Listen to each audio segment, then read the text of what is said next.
ఓం కౌసల్యా సుప్రజా రామ పూర్వ సంధ్యా ప్రవర్తతే ఉత్తిష్ట నరశార్ధూల కర్తవ్యం దైవమాహ్నికం. కౌసల్యా సుప్రజా రామ పూర్వ సంధ్యా ప్రవర్తతే ఉత్తిష్ట నరశార్ధూల కర్తవ్యం దైవమాహ్నికం అంటారు. అసలు సుప్రభాతం ఈ శ్లోకంతోనే ఎందుకు మొదలైంది అని మీరెప్పుడైనా ఆలోచించారా? కౌసల్య సుప్రజా రామ అంటే ఇక్కడ శ్రీరాముడు మేల్కోబోయే వ్యక్తి శ్రీరాముడిని మేల్కొల్పాలి.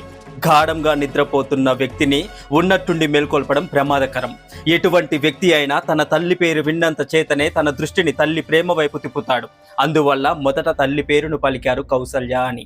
అంతేకాకుండా ప్రత్యక్ష దైవమైన తల్లిని మొదట శ్రీరాముడికి గుర్తు చేస్తూ ఆ తర్వాత మేల్కోబోయే వ్యక్తి పేరు రామ అని పిలుస్తున్నాము.